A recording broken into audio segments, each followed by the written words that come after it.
Hello, welcome to another episode of Botox and Burpees. This is the Bison 15, where we take. Lately, it's been a little bit more than 15, but that's okay.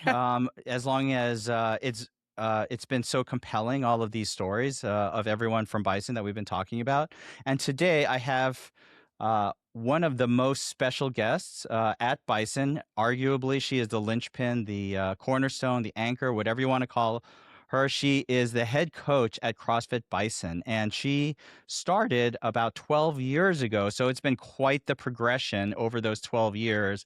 A lot of life, a lot of progression, a lot of, and just to see her now as head coach, it's worthwhile sort of learning a little bit more about Liz. And what she's going to talk today about is her coaching experience, which I do remember since I started a little around the same time she did. So, Liz, talk to us a little bit about that coaching experience and what's that's like. Thanks, Sam. Very happy to be here. To hop right into it, I had no coaching experience when I first started. They had approached me and asked me if I wanted to coach, and at first I was like, I don't know if this is a good idea. I don't know if you want me leading a class. I don't know if I should be in front of a class. And they said to go home and think about it, and I did. And I started thinking about my background and how I come from adoption. My parents adopted me. And I've always loved helping people. I think that's something that has just been embedded in me with my whole family and how they treat people and how I wouldn't know the difference if I was adopted or not, like as if I'm their own. The sacrifices they make for people around them. Like my mom's incredible. If she finds out you have surgery, she'll cook you a 3-course meal for 7 days. That's just what she does. So with that, it was kind of a no-brainer that I wanted to help people, and this was still a way to do that. I was coming from retail where that was easy. The customers came in, you help them, they leave. But this was different. So I took it. I took the job. How long had you been CrossFitting, and what do you think like Dave saw in you that made him want you to be a coach at Bison? I think it was only a couple years, but I want to say the same thing that, he does for people. Like if he sees somebody struggling to learn something, he's right there helping them. It doesn't take an appointment or, he just jumps in and it's like, what can I give to help you learn how to do this? And you want to see people succeed. Like you want them to get that first muscle up. You want them to get the first pull up, and it's exciting to see. And it doesn't feel like work. It feels like you just want to do it. So I feel like some of that, like early on, there was only a couple of us and we could stay in the gym for hours and just help each other learn things. And we were all there together. So that would be my guess. So what was that first coaching experience like? So you obviously had to take your L1, and then Yes. do you remember what it was like starting coaching, like your first classes, what that was like? It was, for me, horrible. Yeah. I was so nervous. I think I was going right into the 9:30 moms. That was my time slot. But I trusted Dave. I've known him for a while now, even before I was there. And I trusted that he would help me through it. And I knew I had that care for people. So I was like, it just has to turn out all right. I think logistics were really scary for me early on, like starting classes on time, the promise of ending them on time, learning how to kind of orchestrate warm-ups and make sure they were ready for whatever we were doing that day. Not necessarily the movements and not knowing anything about them because we would do them all the time. It was just how to run a class and be a leader as opposed to just being in the class. So that was, for me, the hardest part. So at this point, you've coached hundreds and hundreds of classes. And so you probably, what were the biggest things that you picked up in terms of like evaluating athletes or, sort of working through a flow of a class, or what are the sort of things that you think that you picked up that were the most important skills over time? I think learning each athlete, like watching each athlete move, like when I first meet somebody, you make sure they're safe, they're moving well, to standard, they know the direction of the workout. But I like to spend time watching them move because everybody moves a little differently. And the cue you would give, one person, you would not give the other for the same movement. So if it's a squat, some people squat with their chest a little bit more forward, some more upright. So there's definitely different cues for each athlete and not the same thing works. So I think I picked up on that right away. that there's going to be different ways to get through to people. And some people are more visual. Then you could say the same thing over and over and over, and they still look at you like, I have no idea what you're saying. So you have to find a different avenue to reach them. So I think over the years, that was one thing that really kind of popped out at me, that like you have to have other ways of getting through to every different person. So at this point, when you have a class and you coach a ton of classes now, how do you approach prepping for that class? Like, what is your workflow for preparing? Okay, I have a WOD that I got the WOD obviously in advance, and now what do I do to get ready for that class? The first thing I'll do is read Dave's notes. Make sure Okay. I understand what we're trying to drive home in that workout for each athlete and what they should be getting out of it. And then I go right to the clock. So in one of my reviews, it was that my classes didn't end on time. And in my mind, I was like, really thought they were, but we have to be 10 minutes before because of parking and they need time to clean up and stuff like that. So now that's one of the first things I do is go to the clock. How long is the workout? What time should I be ending? And then I kind of work backwards. So when should I be starting the workout? And then my whiteboard speech shouldn't be more than like 3-4 minutes. And now this is the time I have to work with. And then I like to do more of a stretch and then get them kind of moving a little bit and then go over the specific movements and then get them into a warm up with those specific movements for the day. Each day is a little different, but that's usually how I'll approach it. Do you how do you vary up your workout routine in terms of stretching and warm up and all that? Because I've taken a lot of your classes, and you mix it up quite a bit. It's not always the same, thing. Like there's some Yeah. coaches that always like to do the same type of routine. So how do you find and pull different things to, vary it up for your prep? So that's the workout specifically. If it's you're going into like a very long workout, I feel like I would need something different than if I was going into lifting right away. Or if it's like a 5 minute burner as opposed, to a 20-minute workout. Mhm. And I don't know, just changing up for them too. Sometimes I feel like if the class, sometimes the vibes, you'll be like, all right, everyone's a little tired today. They need, like when we tried that game, I was like, wake them up, like get them going. And some days it is the vibes. Like we're going to be lifting and it's low key and we're just talking and stretching and everything's a little bit slower. But I don't think every day should be exactly the same because everyone's different. So it kind of gives a little bit to everybody. Mm. Do you remember the last workout you just coached? Which was it? Was it Thursday? It was Thursday. And what was the workout? Yes. Oh boy. Was it? Do you I remember? remember. Let me look at it, and then what I want to do is just sort of pick your brain about what you thought, like what you were thinking about that workout in terms of, um, was it the 800-meter run, 15 toes to bar, 5 wall walks, 12 toes to bar, 4 wall walks, 9 toes to bar, 3 wall walks, Yes. Okay. Yeah. I 400-meter remember. run, and then a crap load of more like toes to bar wall walks. And then do Yeah, it I did again. this. Yes, and then you do it all again and cap it with an 800-meter run again. Yeah, I did that Yeah. workout. So how'd you prep, or what were you thinking about that workout when you coached it?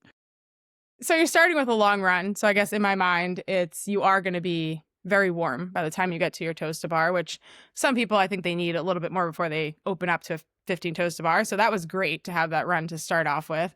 You kind of knew their lats were going to go, their core was going to go. So those were the two things that you focus on the most. But then just from my experience with wall walks, I really wanted to drive home the standard on the wall walk. You see a lot of people get tired on a wall walk and, they go up the wall, they come down to their knees and then that's a rep. And it's like they never lay on the ground. Like, but in the open, they get no reps. So I started it off with just something I learned from Pamela's seminar, actually, having them start on the ground, go to their knees, then get their hips up. So they're a little bit more stacked, thinking arms in line with ear, and then feet on the wall. And we did that a couple times. I had them practice it actually in the warm up. So I wasn't blowing their lats out doing a million wall walks, but it was also getting them, upside down, some body weight on their shoulders. But they were also learning the start and the end of the movement, which I thought was important. So that was like my teaching component, I would say. I learned that you can't, drive home everything and teach everything in the 1 hour. So you have to pick some things. And that was the one I chose to do for that day was wall walks. Now, this is such a shoulder intensive workout, and what did you help people with if they had to scale and they're like, my shoulder's just killing me? Because I was really worried. Like I was like, this is Yeah. all toasted bar and wall walks. Like how the heck am I gonna keep my shoulder protected on this? I'd say divide the workload in half.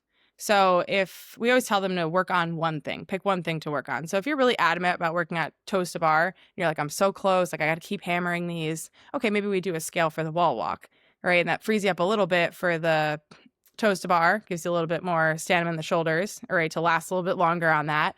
And we could scale down something else in the workout, which just so happened to be the wall walks. I think the running was important because it was the break away from the shoulders. So I was hesitant to scale that and say, okay, just run like a 400 meter because you'd be back in the gym so fast.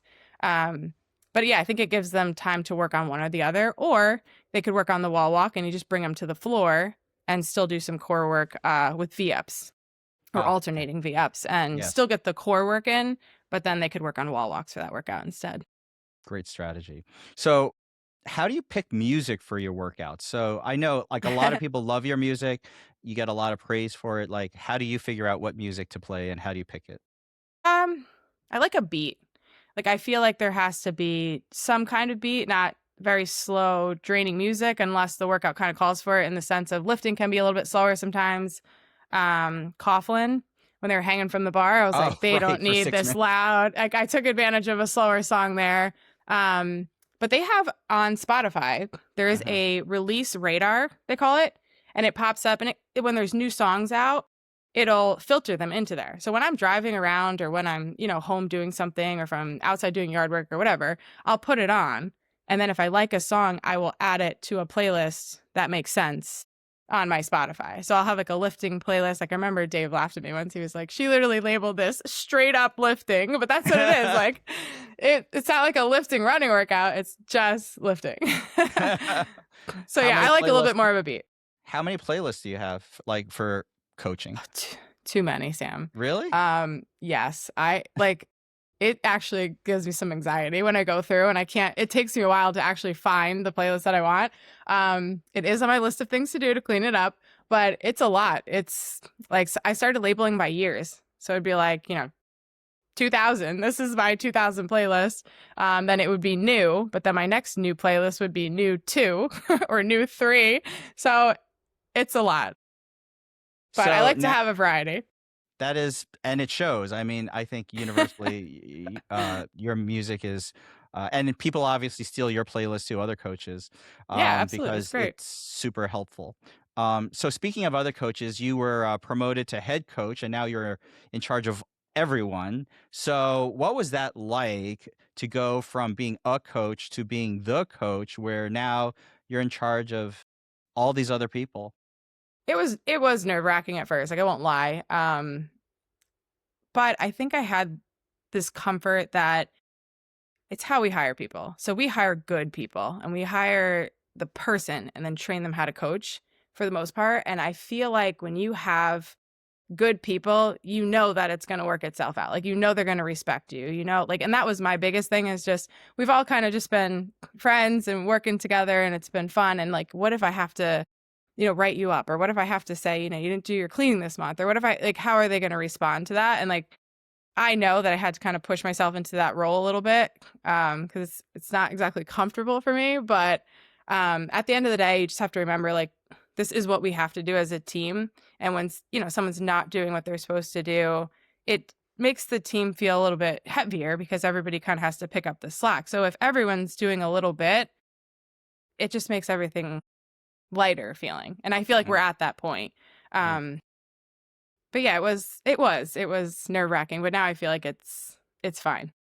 I think you do a very good job in terms of giving feedback to coaches because obviously we're all, everyone could be better. Everyone has points of improvement, just like a CrossFit athlete. Like no matter how good a CrossFit athlete is, there's always something that can be pointed out and worked on and so forth. And so, how do you give, like you said, how do you give that feedback uh, to a coach, especially when, I mean, there are some of us who just feel like we're doing awesome and we don't need any feedback at all. Yeah, I do feel like every coach is awesome in their own way. And then there's something that almost all of us kind of struggle with, right? And we'll use Ramsden because Ramsden is, he's He's the an awesome greatest, coach. Yes, right? And he's it's one of the hard. best. He told me he wanted me to find something for him to work on. And Oh, I was wow. like, ooh, I was like, whoa, that's, I really had to dig for that. But Uh-huh. it was more like not something he was doing wrong or not something he could do better. I was trying to come at it with what could he add to his classes, his experience to make their experience better. And Mhm. one of them I said to him was demos, like using the members, getting them involved, to demo things. Like I think it was Abigail and Rafi on a squat. They were both in depth, but how different their squats were. Like I use you all the time, how upright you are, as opposed to like me, or like it's just different. And to Uh-huh. see it visually, sometimes I think you can reach, like we were talking about in the beginning of this, a different group of people if you come from a visual standpoint as opposed to just saying what they need to do over and over. So that was my last advice to him on that. Like Dan Coda challenged me as well. He wants me to sit in on some of his classes and give him some different kind of feedback as well. So that is like my next step, is trying to figure out like how to do that for them as well. That's awesome. Yeah. I use demos a lot, but mainly not because of a better teaching point. It's just because people can generally do it better than I can. And there's some things I'm like, yeah, there's a bar muscle up. Do it like that. Like don't, I'm not even going to try to demo that. So, but yeah, so at this point, what are your goals in the future, both as a coach? Like, what do you think you need to work on or can get better at or add? And also as a head coach, like, where do you see yourself in terms of the future, your goals at this point? Loaded question there. I feel like I really need to work on the leading aspect of it all. Like I'll take any feedback on my classes, how to make them better. Or I think I could get better with like, a game here and there in my classes and like try to mingle people a little bit better. But I think we also use like the zone board for that as well, like trying to mix people. But I think where I really have to focus is leading the team and figuring out like how to do that. And it's not always just a text message or, hey, you didn't do this or, hey, you didn't do that. It's like, how can I get everyone to work as a team? So when we do our coaches meeting, the staff doesn't even know this yet. Dave and I are going to have them watch a movie. And the movie is about a team that was just never a team. And one of the greatest quotes was, no man is an island. And you can't steer the boat alone. Like you need the team, and how just like little changes can make everything super smooth. So that's kind of like my focus is like, I think we have people trading now for shifts and stuff, and it makes it easier. Like they're not just like, Dave, I need to cover, Liz, I need to cover. Like we're working together, and I'm starting to feel it and see it. And it does open us up to do more things like, hey, I got to go to dance class and, physically be there for 3 classes and watch what he's doing and how he's doing it, and not just, hear it on the camera and be like, all right, he's doing great. Like, what can I find to make his class better? So I do feel like that's where my focus kind of is right now in that sense, if that answers your question. Yes. So the other thing is, let me ask one last question. I mean, so first of all, I would say when Sasha was here, she was here for a couple of weeks before she had to leave for the summer to work, but she always took your classes. She loves your classes, and that's high praise. She's very picky. And I feel like universally she ranked all the coaches. I won't say where everyone's Whoa. rank was. Yeah, we were bored one day and we were just talking about it, but you were number one, sorry for everyone else, but you were for her. And so when you are now looking, and I'm not saying that the gym is looking for new coaches, but I also know everyone's always looking to identify, Dave, you future potential stars, just like Dave looked at Yes. you or Ramsden or anybody else. So when you are evaluating people, what makes you think, I wonder if this person might be a good coach at Bison someday? I look at the person, not necessarily what they can do on the rig or, can they run, but I know that's part of it in the fitness sense, but they're at CrossFit Bison. So obviously they want to work on that, but somebody that relates to different people. So can they talk to like the 65-year-old new person who walks in and hasn't been fitnessing in 10 years? Can they kind of relate to that person and make them feel comfortable? Because everybody's been there where they walk in the gym and they're like, whoa, like there's a lot of people. I don't belong here. I don't even know what I'm doing here. I don't know what I signed up. Like they have that feeling, everybody does. And I like to see them like find their way and then find their people and then find their class. And it's how can you make that comfortable for them? So if it's somebody who, I'm not saying they have to say hi when they walk in, but just people that acknowledge other people, acknowledge their presence, acknowledge, who they are. And if you see somebody kind of on the side, it's, do you go up and just, maybe you're just saying something as you're putting weights away, but it's just their demeanor. It's what they bring to the class and how they just make it all kind of mesh together. I don't even know how to explain it, but there's not every person is the same. And, we have age group from Sasha all the way up. You have like 50-year-olds, you have moms, you have people with their babies. Like, I've seen people pick up somebody's baby in the middle of a workout and give up their workout so that they can finish the workout. It's like to have that level of care for somebody else to me, is crazy, but you can't train that. That's something that, is just embedded in them. You can train them how to coach, but you can't train them how to care about somebody, even a little bit more than themselves. Yeah. I mean, I think one of the phrases that's been kicking around in my head for a long time recently is service leader. And I would Yeah. say you embody that both as head coach and coach. Like, I have seen, over the years, your ups, your downs personally, whether you're injured, Yeah. whether you're healthy. And yet every every class you coach, that fades away. And you're just focused on helping those people in front of you, making sure that their experience. I have seen you be that person to say hello to every new person, touch point for everyone there. You're that beacon that like always seems to be shining regardless of like, you know, what it is or who's around you or how, lousy that day was. Like, that is what a service leader sort of embodies. And so I would say you are that person at Bison. I mean, there are Thanks, others, Sam. but you are, one in a leadership position who really does that. So I really appreciate everything that you've done. I appreciate the time you took Thank to talk about your experience as well. Um, it was so funny. I do remember like that, when you first started.